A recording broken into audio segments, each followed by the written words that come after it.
News Interactive is brought. All right, so it's time for Joy News Interactive, and Aisha is here. She's going to be taking us through it, and Aisha is looking, you know, the way she looks as always. I don't want to describe exactly what you're looking, but you know. Okay, good.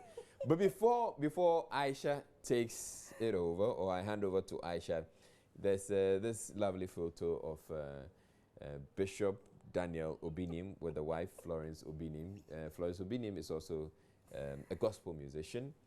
All right, and there's a message to it, as it says Florence Obinim's message to her husband as he turns 39.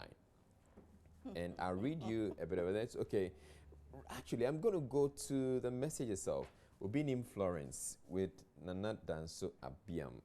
No matter what I give you today in the form of a gift can never be matched up to what God has given me in the form of you. Your arms are open when I need a hug, and you show me the way whenever I get stuck in life. No matter how hard I try, I can never put in words what you mean. I can never put in words what you mean to me. Your support and love for the entire family is incredibly magnificent. May the good Lord richly to bless you on this special day of yours, to become a blessing to your generation and beyond. Happy birthday to my dear husband. And it comes with this lovely photo. They are really hot. They're looking hot. Aisha, agree with me? Yeah, they're looking. I agree with you. They're looking hot. I agree with you. I mean, and it's a good time for. I mean, he had to come out. I mean, to come out of, you know, detention in good time to celebrate. It would have been terrible if it happened whilst he was in detention. You see, okay. So I mean, it's just in the so happy birthday to Bishop Daniel Obinim, right? I mean, it's coming at the right time now. Time now to get interactive. Join the discussion through our social media platforms. Israel Don't Fall. It's on Facebook, facebook.com/joynewsontv. On Twitter is at joynewsontv, and on WhatsApp the number is 0560-800,000. And if you sending that message, please send your name and location. And the rule is that you don't call.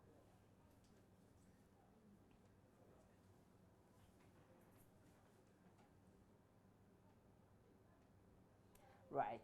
So Parliament has been recalled to institute a probe into President Mahama's Ford Expedition gift. While the majority describe it as a legitimate call and not a personal attack, the majority describe it as a wasteful recall that will result in the waste of resources and everybody's time. As the nation warms up for the December polls, question is this matter prudent and worth discussing in Parliament at the expense of other pressing issues? It's not necessary. I would rather urge politicians or the political parties to focus on what they want to do, especially the things that they will spell out in their manifesto as to what they will do for Ghanaians.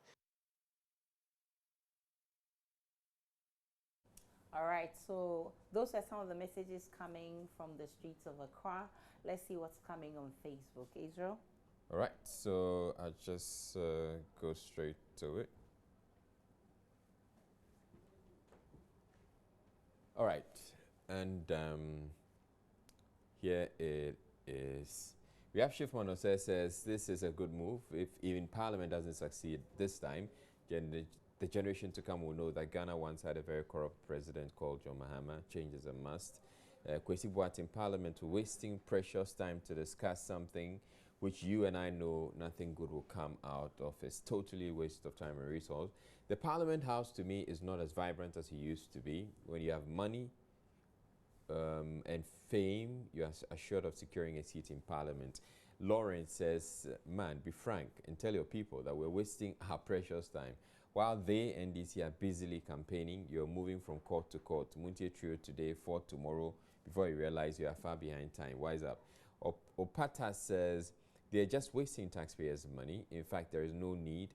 Just 3 months to elections, and they need to concentrate on how to win the election on fruitful discussions. And Dennis Sedu says, Mama leaving office can save Ghana billions of dollars, but in this continent, it's impossible. And Ayujo says, most of those minority MPs that signed the petition did it because of the fear of being sacked from the party. Everyone knows that the petition will yield no results. So those are some of your comments. And those are some of the messages on Facebook, on WhatsApp. Let's see. This is coming from Andy from Nkoko. He says they are wasting our precious time. This is coming from, okay, you didn't add your name. President Mahama should give me the fort as a gift so that comments will not rain on this issue again. And this is coming from Freeman from Agogo. He says it's a total waste of time and resources. Ghana's parliament behave too immature. That's coming from Freeman. And Mahama Ganiu Nima says it is not necessary at all, just a waste of everybody's time. And this is from Abdul Wadud from Boko. He says this recall is nothing but a waste of resource. Oh my God, what kind of leaders do we have in Ghana? Cry. Okay, and okay, DJ Biggie Atakra, this is okay, you're talking about Obinim's birthday. And Samuel in Wages says, I strongly believe Mahama will retain the seat of governance in 2016. We can now listen to the full interview or the comments we had from the streets of Accra. Personally, I think it's not necessary. I would rather urge politicians or the political parties to focus on what they want to do, especially the things that they will spell out in their manifesto as to what they will do for Ghanaians. And I believe when they hammer on that very well, Ghanaians will listen to them and vote according to their cautions. The time is almost due, so the best thing is to just forget about everything so that we can wait for the voting day. I would like to say that parliamentarians should not worry the president about how to go about impinging or whatsoever they are saying, but rather to put measures on how to make sure the coming election will be free and fair, no infringing on other people's rights, to avoid any inconveniences. It's necessary. We are having those this bad roads and the economy is worse, and even our school fees is not even being paid. So yeah, I think I'm in support of the parliament. All right, so those were the messages of comments from the streets. Now let's move on. 3 years ago, around this time, the NDC was in a jubilant mood as Supreme Court judges sitting on the election petition hearing gave their verdict, and that verdict included retaining the NDC presidential candidate John Dramani Mahama as president of Ghana. But prior to that, a lot happened to all Ghanaians, regardless of your party affiliation. I mean, there was tension, economic activities came to a halt, and the list goes on. Obviously, we all had a price to pay. Now, 3 years on, we ask, what was going through your mind before, during, and after the Supreme Court verdict on the 2012 election petition? I was scared. We were in the house the whole day. Nobody came out until it was over. We were very happy it ended peacefully. During that time, I was in my village, Volta region. So the place was quiet and peaceful, so we didn't experience any fear that much.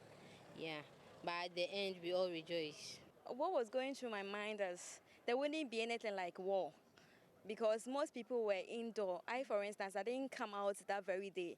I was just at home looking at what was happening. And after the declaration, I knew things would be kind of slow because Ghanaians, we are fieros. That's the word I'll use. And then I was thinking, should I come to work immediately after the declaration or I should stay at home? So I was at home 2 days afterwards. And then I did follow that case. And then it was something that I knew that there's nothing was going to happen to the nation because when we talk of Ghana, Ghana is one of the most peaceful countries, and then a whole lot of nations are looking up to Ghana. Okay, and then I was just praying that nothing bad will happen, even though I knew there was nothing bad going to happen. So I took it easy. Ghanaians like to talk too much, but then we are scared of war, confusion, and all that. But then I believed God would see us through, and eventually He did. During that time, most people were scared. Have you seen? And the reason is that they don't know whether if the court rule gave somebody, the victory, probably the other opponent might be, say he will not accept or agree. So due to that, we have a lot of philanthropists, other people who came to pay us a visit to come and help some of Muslims here. When they heard of the ongoing petition at the Supreme Court, most of them, they went back. I wasn't scared because I know that Ghana is a peaceful country, and whatever be the case, what the Supreme Court will say by the end of the day, that will be the final decision and nothing will happen. Though my area, a lot of people think something bad will happen. But me, for instance, I know that Ghana is a peaceful country and I'm not afraid. And by the grace of God, everything went smoothly. So you had comments from a cross-section of the public. Let's listen to the messages coming on Facebook. So on Facebook, I'll take Twitter first. Yahweh J. Williams says Ghanaians were lucky that they got a certain nobleman called Kufuor to accept the court's decision without any time wasting.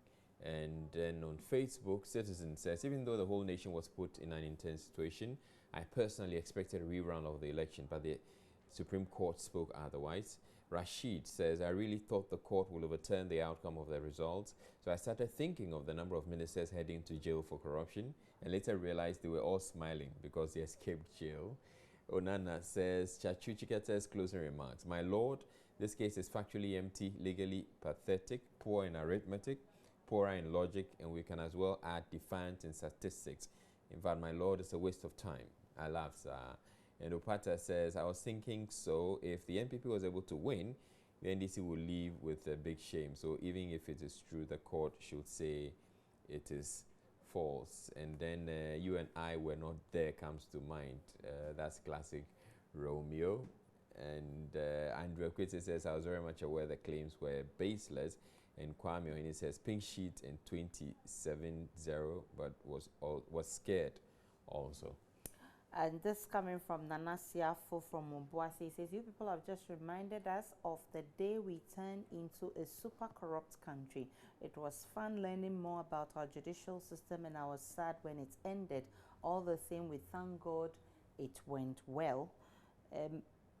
Robin from Nyaho says, during that time, I was seriously learning French. So in case there is any war, I can cope with our neighboring countries. And Sanda Vincent says, my fear was all die be die came to my mind. That was what I was thinking about at that time. This one says, okay, hello Mother Maisha, Miss G and Mr. Israel, how are you doing? I guess I don't know what the person is. He doesn't have anything to say about the election. Yeah, he wants to find out how you guys are doing. We're good. You're fine. We're good. Thank you very much for checking on us. And this says, I was at school during the declaration. It was declared in the night, and many of our seniors brought out their phones to enjoy every bit of it when preps was in session. And those were some of the messages. This last one from Abdul Wudud from Boko. He says, due to the situation at that time in Boko, I was really scared. We thank Allah it ended peacefully. And finally, it has been established, or it's an established fact, that guys will do all in their means. In fact, some even go beyond their means and do a lot of crazy things to win the heart of a lady. Simple question. What are some of the craziest things you have done to win the heart of a lady? I've given out all I have to her, like my last money to her. She asked me of something, but the thing that she asked, I couldn't afford it though, but I was having just a little of it, and I gave it out to her to prove to her how much I truly love her. My lady has never had a chance to really celebrate her birthday, cutting cake with drinks and enjoying with others. So I'm the first person to be able to organize such a thing for her. And one on her first birthday, I remember I invited her, organized my friends, and gave her a surprise. I ran away to her school at night. She was in a girls' school, so you know how delicate such a situation is. So I went to her school and to visit her. And the feeling was quite cool. I came out, stopped a taxi, and the guy driving a taxi was my teacher. But I came out narrowly. It's luck. Started dating when I was in level 100, and there was a water shortage on campus, and you have a place you used to fetch water in Nungwa town, so I have to make sure I get to Barons and fetch water, carry on my head. And my friend, because of that thing, my friend gave me a name because you have a FPSO drain oil, but my own was just carrying water for my girlfriend to make sure she become fresh, so that me also, that'll be the main thing, then attention, that'll be all. It depends. If he's a car person, I'll buy him a car, maybe a Porsche. And lace it with maybe roses or something to make it romantic.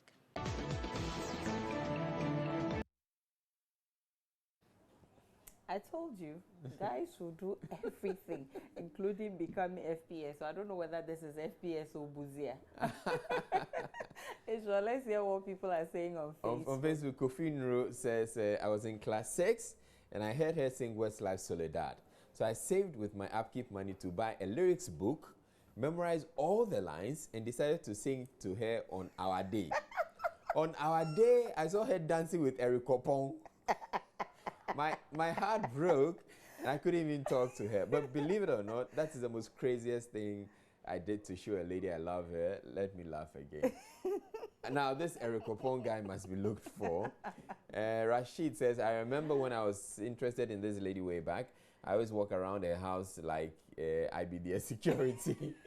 I go there at least 15 times in the morning, afternoon, and evening. The worst part is I couldn't approach her on each of the occasions. I just get there, look at her face, and return home to have a stupid sleep. And Dilton says, I think girls like me because I've never done any crazy thing to win a lady's heart. Maybe being a good guy is crazy long. And Opata says, this was really crazy. I remember I saw this credit seller and her store was very far away from my house.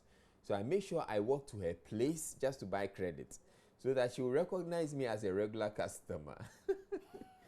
And Aija says, I used my last pocket money to buy her Indomie. I went home and ate gari with sugar only. Boy, sabre. Let me see the replies that came to this one. She's still day or new changes. And they said, she dogged me long time. These girls ain't loyal. And Sana says, I save my money just to buy her salad dress to impress her so that I can win. And Kwame Oyene says, walking 3 miles to escort a lady I fell in love for. And Amon says, I gave out my calculator during final exam so she can pass. So that thank God I was able to pass. That reminds me of this guy who used to follow me. I didn't know what I was doing at that time, but he would come to my house if I was washing. He would come and help me to wash. And that was the time I remember I didn't have pegs to hang my things. So I'll ask him to go and buy me pegs. I didn't know whether I was punishing him or he enjoyed doing it. So anyway. but he didn't offer to hold the clothes on the line for you. That would have been crazy. Anyway, so Japheth from Nsawam says, I used my feeding fee to pay for her examination fees back at secondary school. And Azim from Tamale says, I stopped trusting ladies when my class 3 girlfriend left me for another boy. Really? All because he bought a sharpener with a mirror. Hey, boys are brave. Oh, no. And this is coming from Ben from Bokite, moving outside to meet her at curfew hours with soldiers all around. Hey, you put your life in danger. And Sandaf Vincent from Wase, hey, the day my lady gets to know I do bath once in a week and do fetch her water every day. Oh, yeah? Wow. And final one from Sylvester from Kwada says, I used all the money I saved during my national service his national service allowance to buy her a phone. I hope you were the only one she used the phone to call. Right, Aisha, we were talking about this guy you said came to help you wash. What's his name? Oh no, maybe you'll feel bad. Oh no. No, it's okay. I mean, it's past. It's in the past, and you can talk about it. But imagine if you just came and you said, "Oh, I don't have pegs to hang the clothes," and then you say, "It's okay, give it to me." Then and he holds it like this. Like, the things that this guy did is a lot of weird things, Really? It's a lot. That's interesting. Me, but myself, I couldn't think far. Things we do for love. Yeah. All right. So, it's time to check our trending video. And do you know where the water you drink comes from? Well, here's a video of a woman bottling untreated water in her kitchen. Interesting things are happening. She's not labeling it, so I guess she's just trying to tell you that this is just what I fetch from my house to sell to you. Okay, maybe, but it's interesting. It's not in Ghana though, but I mean, some of these things we've heard the stories. Yeah. That some of the things happen. By the way, that's why I understand. That's why these days the bottled water we get, they put a seal on it. They put a plastic seal on it. I tell you, people can do strange things. So True, just watch out, be vigilant, and very careful when you're buying such things. So that's how we wrap up the interactive segment. Very interesting conversation we engaged in. My name is Aisha Ibrahim. Same time tomorrow, we'll be doing it all over again.